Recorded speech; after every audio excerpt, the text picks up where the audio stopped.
मैं तुम्हारा रिस्क था जो मुझे भेजा गया। तुमने मुझे लात मारी, इसीलिए तुम्हारे रिस्क ने तुम्हें लात मार दी। अल्लाह। अब तुम ऐसे ही गुजारोगे, अब तुम्हारा कुछ नहीं हो सकता। अस्तगफिरुल्लाह इन्नल्लाह गफूरुर रहीम। ये जो चीज़ होती है ये इनके खाने की चीज़ होती है।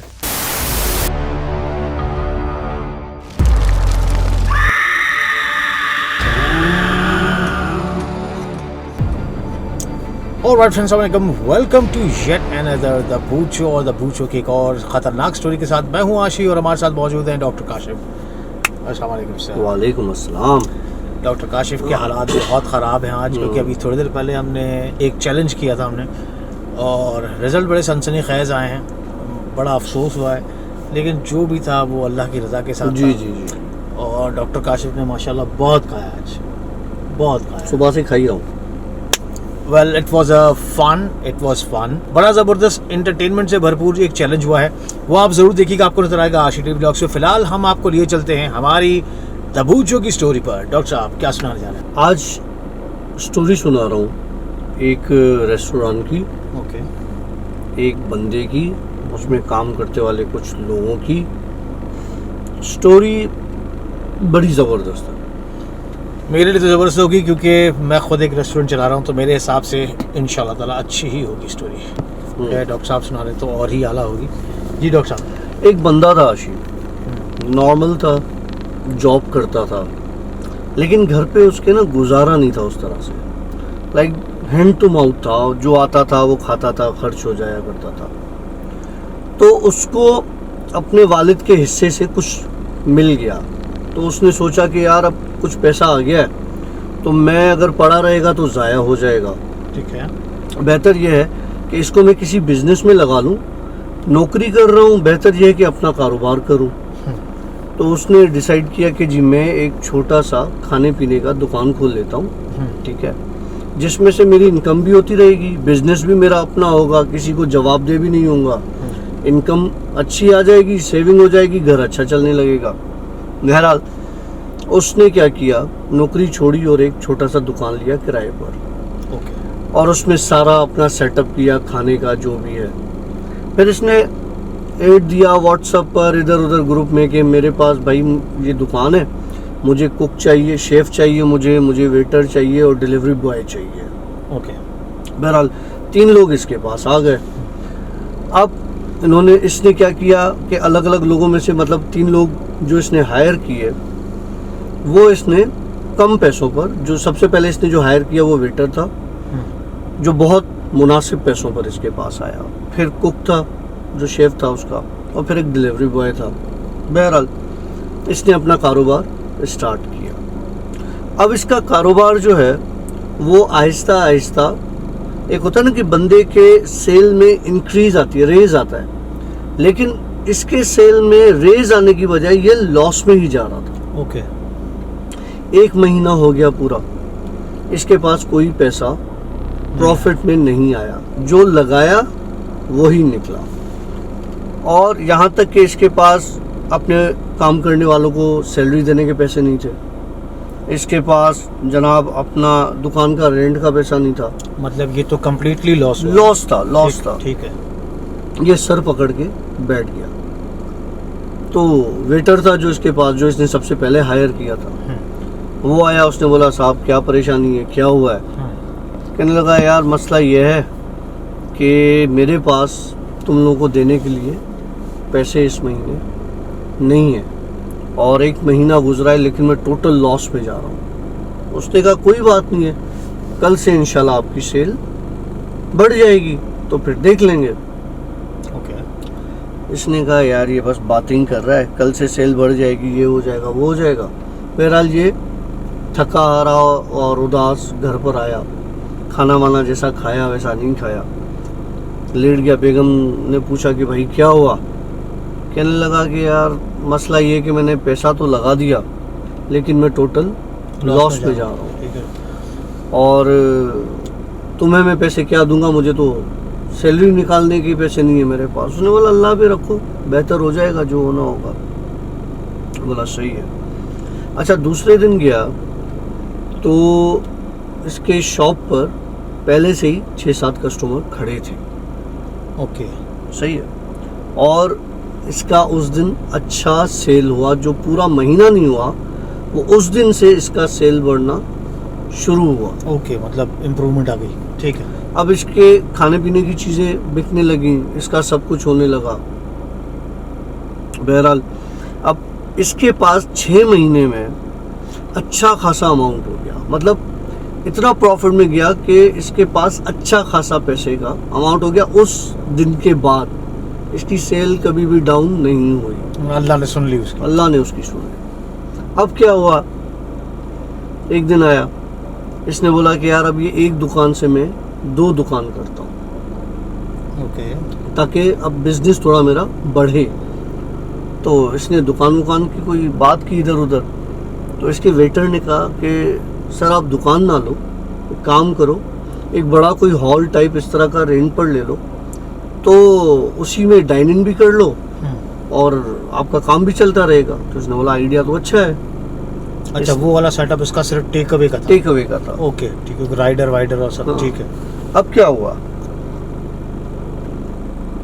सॉरी, अब हुआ ये कि जी जनाब, इन्होंने एक बड़ा हॉल देखा, वहाँ पे सिस्टम बड़ा अच्छा हो गया, लोगों की रश, क्योंकि जो डिलीवरी जाती थी वो अब आके बैठ कर खाने लगे, वो गर्मा गर्म ताज़ा खाना वहाँ का।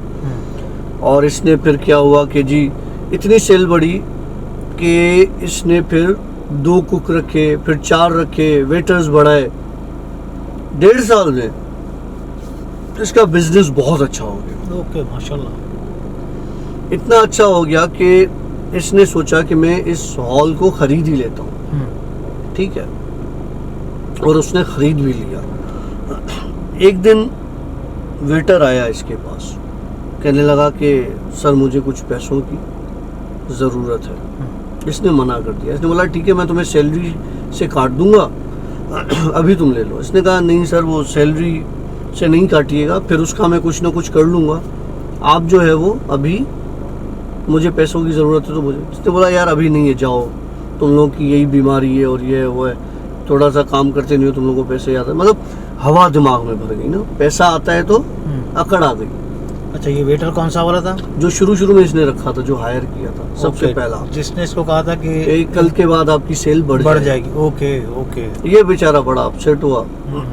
बहरहाल जिसने मुश्किल वक्त में उसका साथ दिया, इसने उसको मना कर दिया। ओके। बहरहाल उसने पहली तारीख आई, उसने अपनी तनख्वाह ली और इसको खैरबाद कह दिया कि मैं छोड़ के जा रहा हूँ। बहरहाल ये चला गया।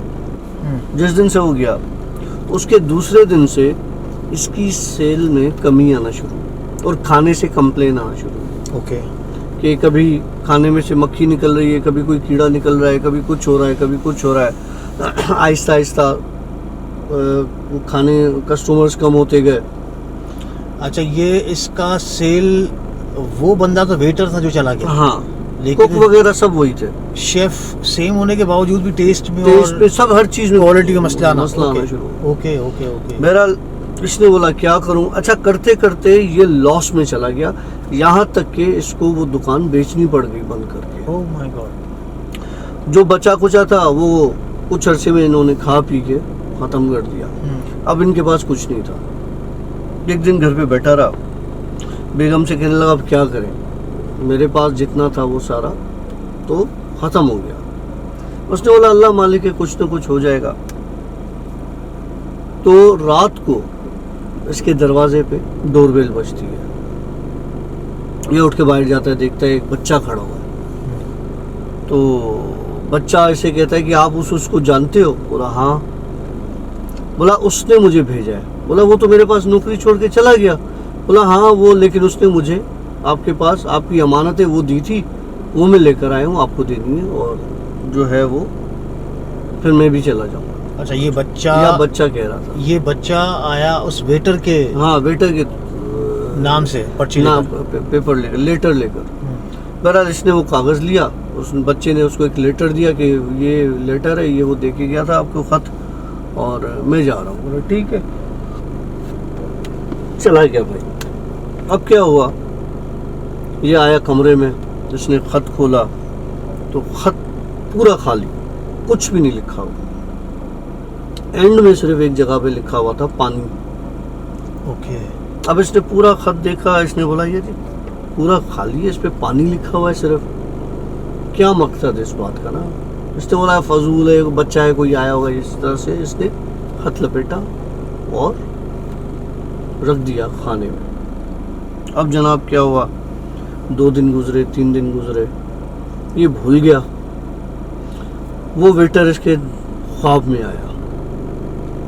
अच्छा। हाँ, तो उसने इससे कहा कि तुमने मेरा खत पढ़ा नहीं, अगर तुमने मेरा खत पढ़ा नहीं तो पढ़ो, वरना तुम नुकसान में जाओ। अब ये नींद से उठा, इसने घबराहट में बेगम को उठाया। बेगम ने बोला क्या हुआ? बोला मैंने ऐसा ऐसा ख्वाब देखा है। बोला अच्छा क्या देखा है? तो कहने लगा कि मेरे पास एक वेटर काम करता था, सारा उसको मुद्दा बताया। और वो लेटर, बेगम ने बोला अच्छा लेटर दिखाओ। बेगम ने लेटर देखा, बोला इस पे तो कुछ भी नहीं है, तो पानी लिखा हुआ है सिर्फ। तो कहने लगा पानी। तो बेगम ने कहा अच्छा चले अल्लाह मालिक है, सुबह देखते हैं। बेगम ने क्या किया, खत वहीं पे रखा साइड पर और सो गए दोनों। सुबह नॉर्मल अपने अपने कामों में ये लोग लग गए। वो उसका जॉब तो थी नहीं, चली गई, कारोबार चला गया, वो घर पर ही था। बेगम नाश्ता वाश्ता लेकर आई इसके पास, हाथ वाथ कुछ गीले थे उसके। उसने वो पेपर उठा के साइड पे रखना चाहा, तो जहाँ से उसके गीले हाथ लगे वहाँ पर वो स्याही से लिखी हुई कोई चीज़ आ गई। अच्छा, मतलब गीले हाथ लगने से जो लेटर में मवाद लिखा हुआ था वो जाहिर हो गया। Okay okay. अब बेगम हैरान हो गई। बेगम ने बोला ये तो ये चक्कर है। उसने बोला अच्छा। उसने हाथ गीला किया, कागज पे फेरा तो वो सारा लिखा हुआ कागज पर आ गया। हमारा सारा लेटर दिखने लग गया। दिखने लग गया। Okay okay. ठीक है। अच्छा, उस लेटर में लिखा ये था कि मैं तुम्हारे पास आया था काम करने, तो अपनी मर्जी से नहीं आया था। मैं तुम्हारा रिस्क था जो मुझे भेजा गया था। ओके। तुमने मुझे लात मारी, इसीलिए तुम्हारे रिस्क ने तुम्हें लात मार दी। अल्लाह। अब तुम ऐसे ही गुजारोगे, अब तुम्हारा कुछ नहीं हो सकता, और तुम्हें सारी जिंदगी अब पैसा नहीं मिलेगा। बहरहाल ये बड़ा परेशान हुआ, ये तो बड़ा मसला हो गया। अब इसने डॉक्यूमेंट निकाले, शनाख्ती कार्ड निकाला, उस बंदे का ढूंढूं कहाँ है, उसका घर कहाँ है, मैं उसके पास जाऊं। इसने क्या किया कि जी जनाब, वो शनाख्ती कार्ड वगैरह से एड्रेस निकाल के इसके मोहल्ले पहुंच गया। जब इसके मोहल्ले पहुंचा तो पता चला कि ये बंदा तो मर चुका है। ओके। वेटर इसका। और सिर्फ ये नहीं मरा, इसके फैमिली के 4 मेंबर और भी मर गए, बीवी और 2 बच्चे। और ये कब मरे, कैसे मरे? जब इसने जॉब छोड़ी उसके 1 महीने के बाद उस बंदे ने अपने बीवी बच्चों को जहर दे के मार दिया और खुद भी जहर खा के मर गया कि मैं किसी के सामने हाथ नहीं फैलाऊंगा, इससे भली मौत है। अच्छा, अगर बीवी और खुद भी मर गया और इसके दोनों बच्चे भी मर गए, तो फिर वो जो बच्चा लेटर लेके आया था वो कौन था? हाँ, अब आता है मुद्दे पे। अब होता क्या है, ये बड़ा परेशान होता है। ये मेरे साथ हुआ क्या है, ये क्या करता है, जाता है कब्रिस्तान, उनकी कब्र पर जाके माफियाँ तलाफियाँ, माफ़ कर दो, ये कर दो, वो कर दो। वहाँ पे वही बच्चा आता है, कहता है ठीक है, जो तुम्हें माफ़ हो जाएगा, सब माफ़ हो जाएगा, लेकिन एक शर्त है, तुम्हें सब मिल जाएगा, लेकिन जो हमें चाहिए वो तुम्हें देना पड़ेगा। ओके। इसने बोला यार मैंने इतनी मुफलिसी देखी है ना, फिर मेरे पास पैसा आया, मैंने अयाशी देखी, फिर वो पैसा चला गया, अब मैं बगैर पैसे के तो रह नहीं सकता, मुझे हर शर्त कबूल है। उसने बोला पक्की बात है, कबूल है? बोला हाँ कबूल है। बोला ठीक है, तू घर जा, फिर देखते हैं इस बात को। वो बच्चा जिसका तू सवाल कर रहा है वो उस वेटर का बेटा, उसका हमजाद था। ओके। क्योंकि जब वो जहर दे रहा था तो उसका बेटा भूख पर था और कंटिन्यू अपने बाप से खाने का मांग रहा था कि बाबा पानी से क्या होगा, इस चीज़ से जो पिला रहे से क्या होगा, खाना खिलाओ, भूख लगी है। बहरहाल ये गया अपने घर पे, दोबारा डोरबेल बजी, वो बच्चा इसके दरवाजे पर था। इसने बुला के अंदर बैठाया, बोला ये पानी का गिलास ले आओ। पानी का गिलास ले आया।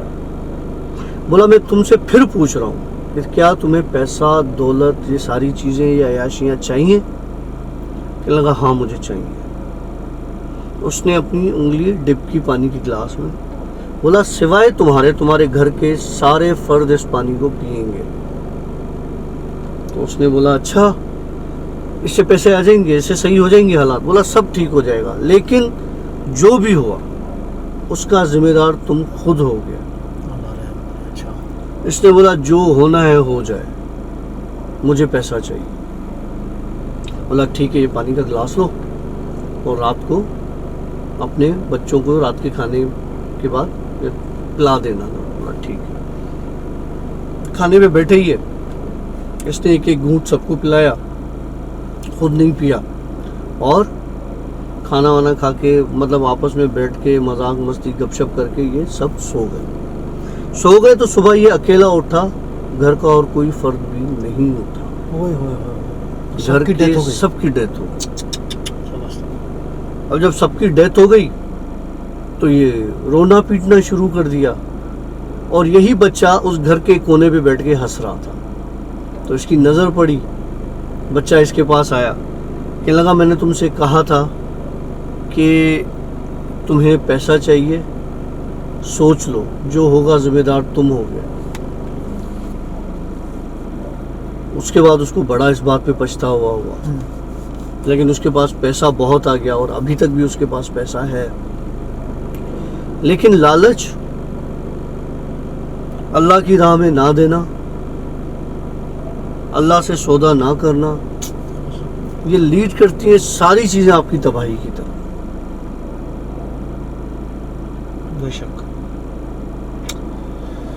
वेल, बहुत ही आला स्टोरी थी, और मैं उम्मीद करता हूँ कि आप सबको शायद ये स्टोरी समझ में आई हो। अगर अच्छी लगी है तो लाइक ज़रूर कर दीजिएगा, और प्लीज़ इस वीडियो के लिंक को अपने दूसरे दोस्तों के साथ, अपने फैमिली मेम्बर्स के साथ इनको शेयर करें, ताकि ये जो एक मोरल मैसेज है स्टोरी का, ये मैसेज सबके पास पहुँचे। मतलब जब हम लोग अच्छे टाइम में होते हैं तब हम लोग गरीबों को भूल जाते हैं। इवन हम लोग अल्लाह की इबादत करना तक छोड़ देते हैं, उसकी राह में खर्च करना छोड़ देते हैं। हम और बुग़्ज़ करते जाते हैं, हम और कंजूसी करते जाते हैं, पैसा बचाते जाते हैं, और अल्लाह की राह में खैरात, ज़कात, सदक़ात हम निकालना छोड़ देते हैं। तो अगर आप अल्लाह की राह में 1 रुपया खर्च करेंगे तो ये तो डिसाइडेड आपको 10 रुपये मिलेंगे। तो क्यों ना हम अल्लाह की राह में देकर अल्लाह के साथ सौदा करें, बनस्बत ये कि हम किसी और को बोले यार दुआ कर लेना, ये कर देना, वो कर देना, मेरा रिस्क में बरकत नहीं हो रही, मेरा ये शिकायत, बस शिकायतों पे शिकायत। तो वेल, एक बहुत ही आला मैसेज। और वो सिंधी में एक मिसाल है, भरम जी बुख भली। मतलब कुछ लोग ऐसे होते हैं, वाइट कॉलर्स की बात कर रहा हूँ। भरम जी बुख भली से मतलब ये है कि आपके अंदर का इंसान, आपका ज़मीर आपको किसी के सामने हाथ फैलाने में मजबूर ना करे। ऐसे लोग दुनिया में हैं। कहते हैं कि हम मौत को तरजीह देंगे लेकिन किसी के सामने हाथ नहीं फैलाएंगे। Well, thank you very much for listening. यहाँ तक आप लोगों ने हमें सुना है, उसके लिए बहुत बहुत शुक्रिया। अब मिलेंगे इंशाअल्लाह ताला कल एक नई स्टोरी के साथ। हमें दीजिएगा इजाज़त। कमेंट में हमें अपने ख़यालात ज़रूर बताइएगा कि आपको स्टोरी कैसे लगी और इस बारे में आप क्या समझते हैं। हमें दीजिएगा इजाज़त। अल्लाह हाफ़िज़। अस्तग़फिरुल्लाह इन्नल्लाह गफ़ूरुर रहीम। ये जो चीज़ होती है ये इनके खाने की चीज़ होती है।